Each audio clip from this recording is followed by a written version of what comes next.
Evidentemente, al ser un parque nacional, está protegido, y esa protección quiere decir toda una serie de regulaciones respecto a lo que podemos hacer y no podemos hacer dentro del parque.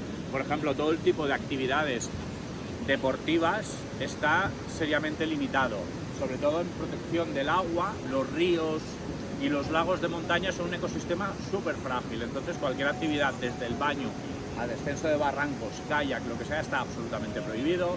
No se permiten bicicletas. El senderismo es la actividad princeps dentro de este valle y dentro del Parque Nacional permitida, y es lo que atrae a cientos de miles de personas cada año. Este parque recibe más de 600.000 visitantes cada año. Ahora estamos en un periodo un poco intermedio. Primavera, otoño son las temporadas medias altas, verano es temporada muy alta. Habéis visto, alguien comentaba, ¿no?, del parking, que no es muy grande, etcétera.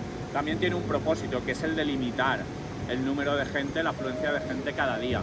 Aquí hay un límite establecido en 1.800 personas, imaginaos los que son. Hoy ya habéis visto, el parking está relativamente lleno. En verano el acceso al parking está cerrado y hay un sistema de autobuses que suben a la gente, lo cual permite también controlar más el número de gente que entra, que sale y demás. Y hoy, siendo fin de semana, pues bueno, vamos a ir encontrando gente, pero bueno, intentaremos pararnos siempre a hacer explicaciones en sitios donde no estén demasiado concurridos, aunque realmente en los miradores de las cascadas, pues bueno, ahí nos organizaremos un poquito.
Aquí nieva también, sí, ¿no? Sí.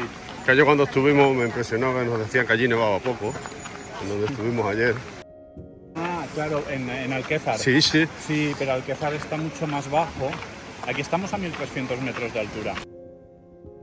Y además, ahora porque estamos ya en primavera y el sol sale muy alto, y se nos mete aquí todo el sol, el solsticio de 24 de junio. Pero en invierno el sol recorre un arco tan corto que aquí no toca el sol durante un par de meses. No llega a entrar porque sale por ahí detrás el sol muy hacia desde el sur y con un ángulo muy bajo. Entonces todas estas paredes, lo que tiene este valle es, estas enormes paredes hacen que el fondo sea muy sombrío. Por lo tanto, cuando nieva se conserva durante mucho tiempo. Cuando nieva, y no solo nieve, sino que a veces, si suben un poco las temperaturas, se funde un poco, a la noche se rehiela y entonces ya no es nieve, sino que lo que tienes aquí son a veces unas planchas de hielo. De hecho, el parking es el sitio donde más hielo se hace. Entonces a veces hace rutas por aquí en invierno. Eso te iba a decir. Y lo más peligroso de toda la ruta es el parking, de pegarse patinazos. ¿Es bonito hacerla en invierno o Es muy bonita. Es más peligrosa a lo mejor? Bueno, si vas con guía, ¿no? Claro, hay alguna zona que sí que tiene un cierto riesgo de aludes, entonces tienes que conocerla, tienes que saber qué día puedes pasar y qué día no. Pero es muy bonita, sobre todo si tienes la suerte de pillarla, que haya nevado el día anterior, que sea nieve virgen, con raquetas de nieve. Es una excursión muy bonita.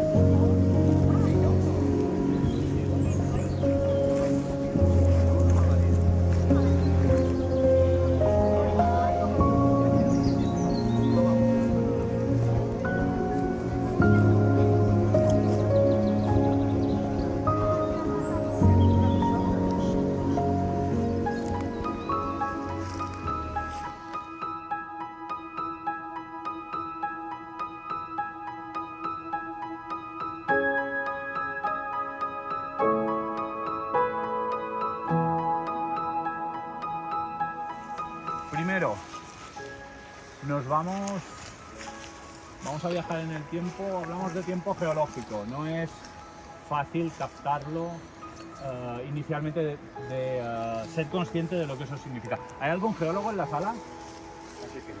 Vale. Que explicar la historia geológica de los Pirineos en 10 minutos obliga a simplificación, entonces siempre me curo en salud pues, de ser geólogos para que lo sepan. Pero nos tenemos que ir a 150 millones de años atrás, ¿vale?